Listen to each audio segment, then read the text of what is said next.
Hello बच्चों। आज के इस वीडियो में मैं आपके लिए एक ऐसा टॉपिक लेकर आया हूं जो 99% बच्चों को समझ में नहीं आता, लेकिन मैं ये टॉपिक आपको एक ऐसी ट्रिक से बताने वाला हूं कि ये टॉपिक आपको 100% समझ में आएगा और एकदम क्रिस्टल क्लियर हो जाएगा। और उसी को समझाने के लिए ये यंत्र मैंने बनाए हैं और इसी के माध्यम से मैं आपको समझाऊंगा। मैं बात कर रहा हूं धारावाही वृत्तीय कुंडली की अक्ष पर चुंबकीय क्षेत्र की तीव्रता के लिए व्यंजक। हो सकता है कि इसके पहले आपने कई वीडियो देखे और आपको ये टॉपिक समझ में नहीं आया हो, इसलिए आप इस वीडियो को देख रहे हो, ठीक है। और अगर जो वीडियो पर पहली बार आए हैं तो बहुत अच्छी बात है। आपको अगर इस वीडियो से कुछ वैल्यू मिले तो आप कमेंट बॉक्स में जरूर कमेंट करके बताइएगा। और बच्चों, ये जो टॉपिक है ये क्लास 12 फिजिक्स का जो चैप्टर नंबर 4 है, जिसका नाम है गतिमान आवेश और चुंबकत्व। तो चलिए वीडियो को स्टार्ट करें। मैं हूं श्रीधर आचार्य। देखो तो बच्चों, इसके लिए सबसे पहले हम एक वृत्ताकार कुंडली बनाते हैं। तो अपने पास ये एक वृत्ताकार कुंडली है और इसका केंद्र है O, ठीक। और इसकी जो त्रिज्या है वो है स्मॉल a। इसके केंद्र से x दूरी पर इसको धारावाही वृत्ताकार कुंडली की अक्ष भी बोलते हैं। और यहां पर हमें क्या करना है, एक बिंदु रखना है P, और इसी पर हमें चुंबकीय क्षेत्र की तीव्रता की गणना करनी है, ठीक है। केंद्र पर तो अपन पहले ही कर चुके थे, अब क्या करना है अपन को, अक्ष पर चुंबकीय क्षेत्र की तीव्रता की गणना करनी है। देखो मैं ये कह रहा हूं बेटा, देखो ये अपने पास क्या है, एक वृत्ताकार कुंडली है। और इस वृत्ताकार कुंडली को आप ऐसे समझो कि हम इसको ऐसे रखे हैं। तो आपको केवल ये वाला हिस्सा दिख रहा होगा डायग्राम में ना, ये वाला हिस्सा बस दिख रहा है अपन को 2D में। तो मैं आपको 3D के माध्यम से समझाऊंगा। ये है धारावाही वृत्ताकार कुंडली और इसको अपन को ऐसे रखना है ना, जैसे करवा चौथ पे जो महिलाएं रहती है ना, चांद को देखती हैं ऐसे, उस टाइप से रखना है। और इसके केंद्र से x दूरी पर, वहां पर दिख रहा है, x दूरी पर एक बिंदु P है और इसी बिंदु P पर अपन को क्या करना है, तीव्रता की गणना करनी है। अब बच्चों इसके लिए क्या करें, अपन इसे वृत्ताकार कुंडली के दो अल्पांश लेते हैं। एक अल्पांश है ये छोटा सा, आपको दिख रहा होगा, और इस अल्पांश की लंबाई को रखते हैं dl। और एक छोटा सा अल्पांश या छोटा सा धारावाही अवयव अपन रखते हैं नीचे, और इसको भी नाम क्या देते हैं, dl देते हैं। देखो एक बार और देखो, ये कह रहा हूं, ये वृत्ताकार कुंडली दिख रही, देखो एक पीला हिस्सा आपको ये दिख रहा होगा और एक पीला हिस्सा ये दिख रहा होगा। ये दोनों क्या है, इसी वृत्ताकार कुंडली के छोटे छोटे दो अवयव हैं, या धारावाही अवयव भी बोल सकते हैं। और इसमें जो धारा है वो तीर की दिशा में प्रवाहित हो रही है, विद्युत धारा ऐसे प्रवाहित हो रही है। क्लियर है? देखो विद्युत धारा, ये अगर इस अल्पांश से जो विद्युत धारा है वो ऐसे जाएगी और इसमें अंदर आएगी। मतलब कहने का ये है कि इसमें विद्युत धारा तुम्हें बाहर, बोर्ड से बाहर निकलती हुई दिखाई देगी और इसमें अंदर की ओर जाती हुई दिखाई देगी। अब इस अल्पांश की बिंदु P से बीच की दूरी, इस अल्पांश से बिंदु P के बीच की दूरी है r। तो उतना ही अल्पांश ये नीचे भी है, तो उसकी दूरी को भी क्या रख दें अपन, r ही रख दें, ठीक है। और यहां पर जो कोण बन रहा है बच्चों ये है फाई, तो यहां पर भी क्या हो जाएगा, ये कोण बन जाएगा फाई। तो अगर हमें r का मान ज्ञात करना है तो यहां पर देखो आपको एक त्रिभुज बनता दिख रहा होगा, जैसे इस पॉइंट को अपन नाम दे दें a। तो AOP में अगर तुम पाइथागोरस थ्योरम लगा दोगे तो ये बन जाएगा, देखो ये हो जाएगा कर्ण, ये हो जाएगा कर्ण, ये हो जाएगा लंब और ये हो जाएगा आधार। तो पाइथागोरस प्रमेय क्या होगी, कर्ण का वर्ग। तो कर्ण कितना दिख रहा है अपन को, r। तो यहां पर हम लिख सकते हैं, देखो r² बराबर, फिर लंब का वर्ग मतलब ये हो जाएगा a², फिर हो जाएगा आधार मतलब हो जाएगा x²। तो अगर हमें r का मान निकालना है तो r के बराबर करोगे तो क्या, यहाँ पे रूट लगा के a² प्लस x² कर दोगे। तो यहाँ पर r का जो हमें मान मिला वो कितना मिल गया, under root r² plus x² मिल गया। बोलो क्लियर है क्या? ओके। अब बच्चों हम क्या करते हैं, बायो सेवर्ट के नियम से अल्पांश dl के कारण बिंदु P पर चुंबकीय क्षेत्र की तीव्रता की गणना करते हैं। यहां पर लिखना धारावाही अवयव, धारावाही अवयव, और अवयव क्या है? dl, अवयव है dl।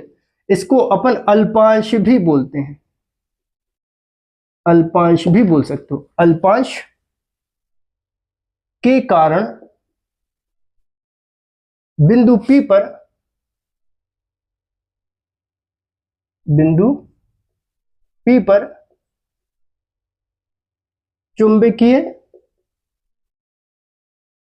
क्षेत्र की तीव्रता। तो आप याद करो बच्चों, बायो सेवर्ट का नियम क्या होता था? बायो सेवर्ट का नियम होता था dB बराबर μ0/4π, फिर कितना था? IDL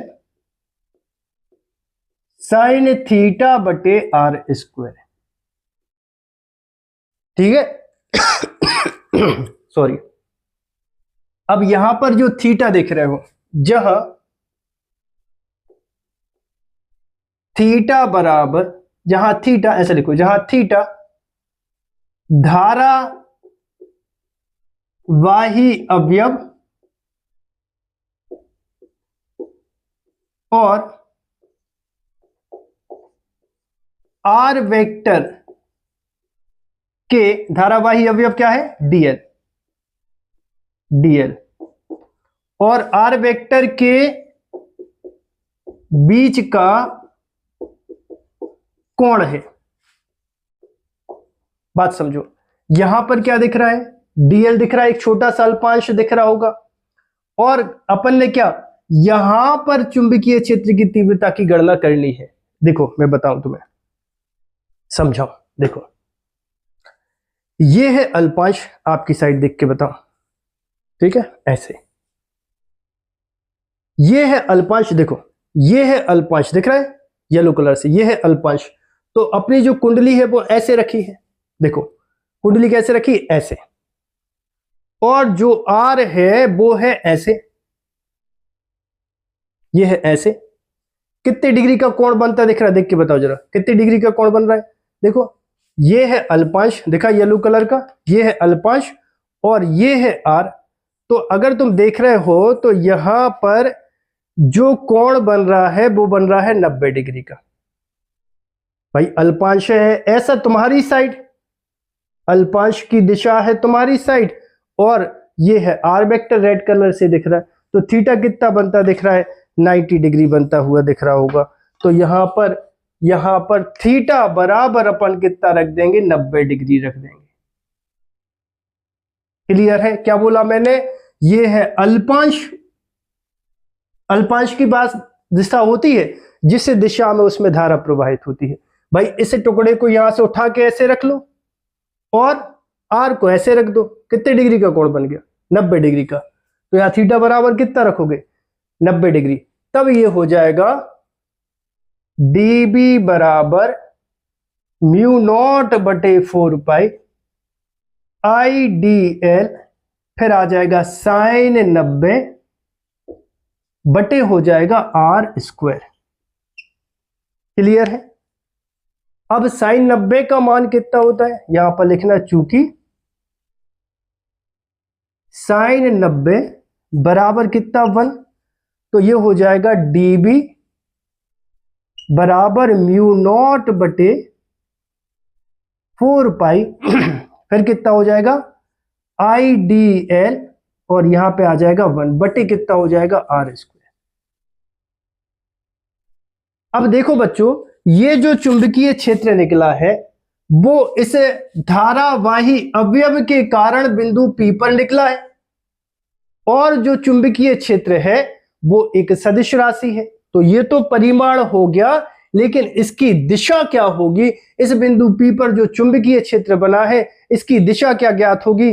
तो इसके लिए हम दाएं हाथ के नियम का उपयोग करते हैं। दाएं हाथ का नियम ये बोलता है कि ये जो अंगूठा है ये रखना है तुम्हें धारा की दिशा में, ये अंगूठा हमेशा रखना है धारा की दिशा में, और ये जो उंगलियां हैं ये उस बिंदु की ओर इंगित करें जहां पर तुम्हें चुंबकीय क्षेत्र की तीव्रता की गणना करनी है। तो चुंबकीय क्षेत्र हमेशा हथेली के लंबवत बाहर की ओर होगा।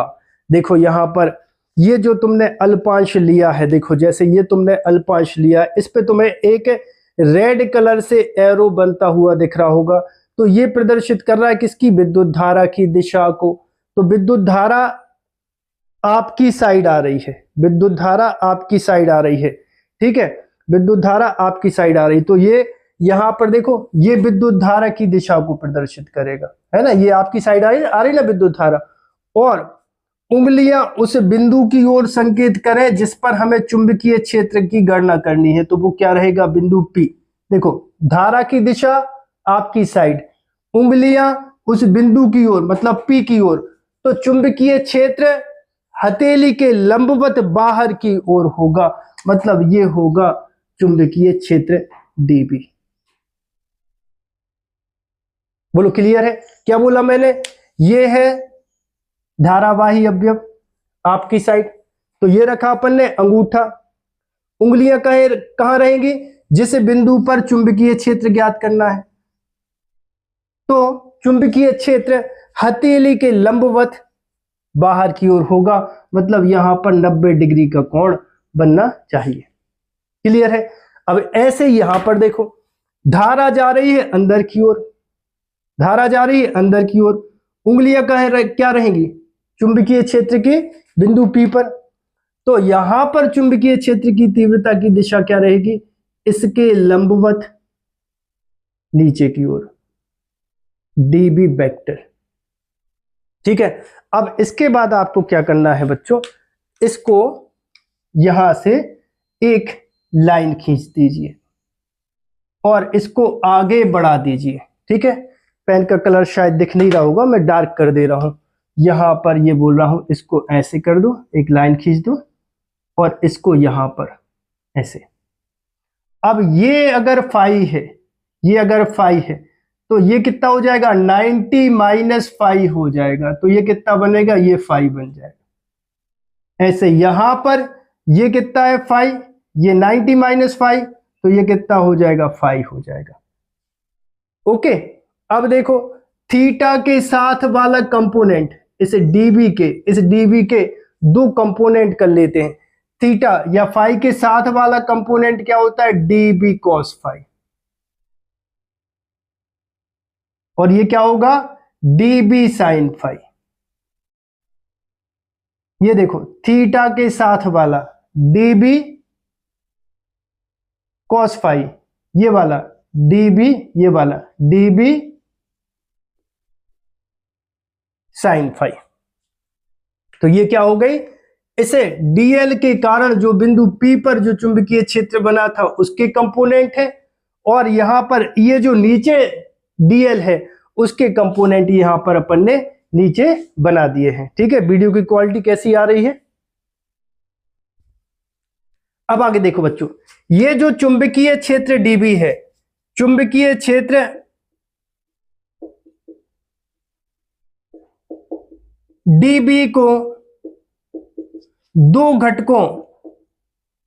घटकों में वियोजित किया जा सकता है। नंबर एक, डीबी कॉस फाई अक्ष के लंबवत। ठीक है, ये है अक्ष, ये है अक्ष, और अक्ष के लंबवत है क्या, डीबी कॉस फाई। तो यही लिखा है अपन ने। और बच्चों दूसरा कंपोनेंट क्या हो जाएगा, अक्ष के अनुदिश मतलब डीबी साइन फाई। तो दूसरा कंपोनेंट यहां पर लिख देना डीबी साइन फाई अक्ष ओपी के अनुदिश। ठीक है, तो वीडियो को पॉज करके यहां तक नोट कर लीजिए।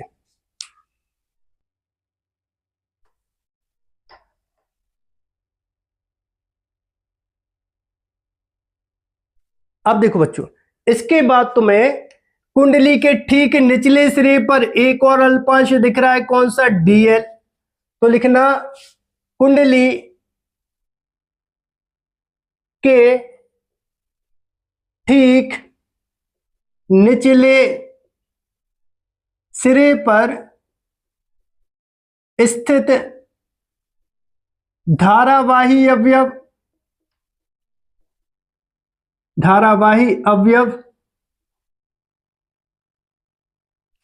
डीएल के कारण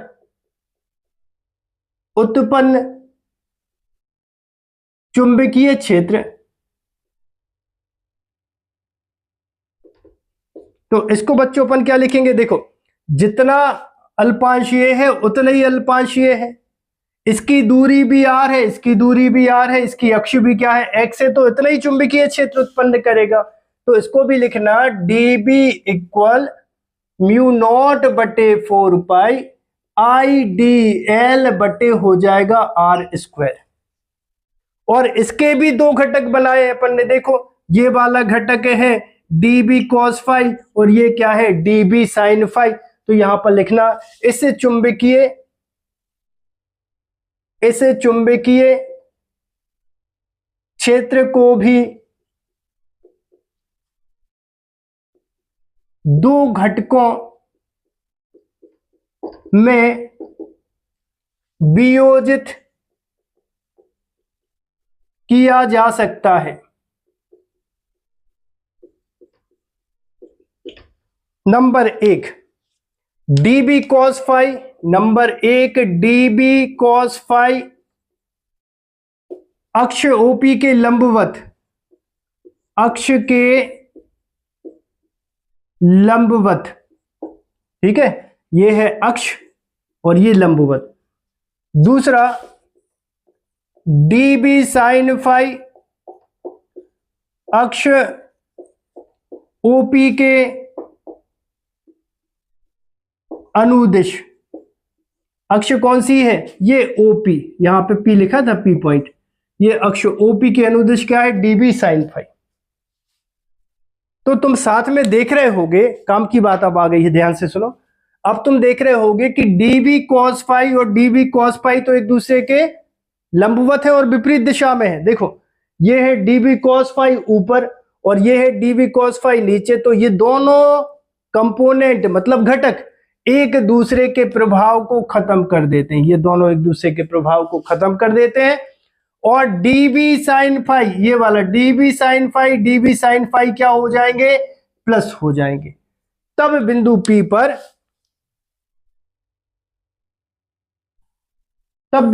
पर कुल चुंबकीय क्षेत्र, तब रेड कलर से लिखने लगा था मैं, तब बिंदु P पर कुल, या फिर इसको अपन नेट भी बोल सकते हैं, चुंबकीय क्षेत्र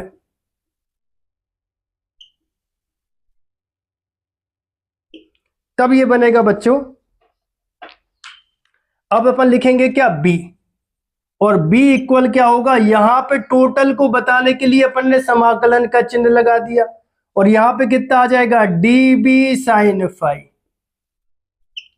समाकलन मतलब टोटल, किसको करना है? dB sin phi, dB sin phi, इनको अपन को ऐड करना है अक्ष OP के अनुदिश वाले घटकों को।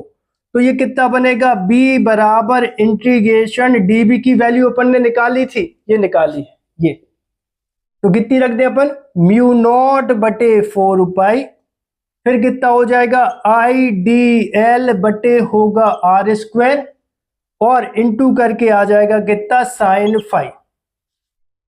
आगे ये हो जाएगा, यहां देखो, यहां पर साइन फाई का मान निकालें। यहां पर देखो अपन ने एक त्रिभुज लिया था, त्रिभुज AOP में, यहां पर देखो ये है फाई, तो ये बन जाएगा कितना? देखो साइन फाई बराबर, साइन थीटा बराबर क्या होता है? लंब बटे कर्ण। तो लंब कितना दिख रहा है अपन को? A, और कर्ण कितना दिख रहा है अपन को? R। ठीक है, मान रख दें अपन यहां पे, तब ये बन जाएगा B बराबर समाकलन, यहां पे आ जाएगा म्यू नॉट बटे 4 पाई, फिर कितना होगा आई डी एल बटे आर स्क्वायर, और फिर कितना है साइन फाइव, उसका मान कितना है ए बटे आर, ए बटे आर। क्लियर है? ओके।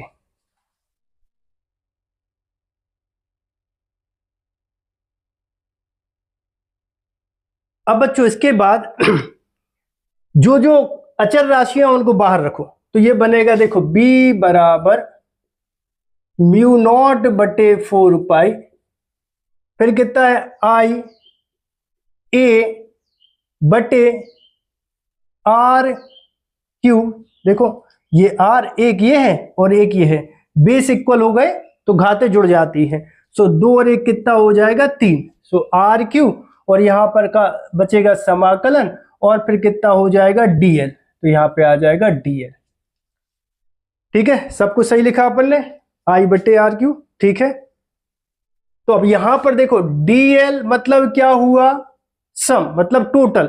डीएल मतलब क्या, इन छोटे छोटे टुकड़ों के योगफल को बताने के लिए अपन ने समाकलन लगा सकते हो, या फिर कई बुक में आपको ऐसा समेशन का साइन भी लगा हुआ मिल रहा होगा। तो मतलब इसका मतलब होता है योग, और ऐसे ऐसे टुकड़ों का योग करोगे तो तुम्हें क्या, कुंडली की परिधि मिल जाएगी। कुंडली की परिधि कितनी होती है 2 पाई आर, त्रिज्या ए है तो यहाँ पे 2 पाई ए हो जाएगा। ये मान यहाँ पे रख देना, तो ये बनेगा b बराबर म्यू नॉट बटे 4 पाई, फिर कितना हो जाएगा आई ए बटे आर क्यू, और इंटू करके आ जाएगा 2 पाई ए। ठीक, तो ये हो जाएगा b बराबर म्यू नॉट बटे 4 पाई, फिर कितना हो जाएगा 2 पाई आई ए स्क्वायर बटे कितना हो जाएगा आर क्यू हो जाएगा। ठीक है, ओके। और क्या हो सकता है, और कुछ हो सकता है क्या, बिल्कुल हो सकता है।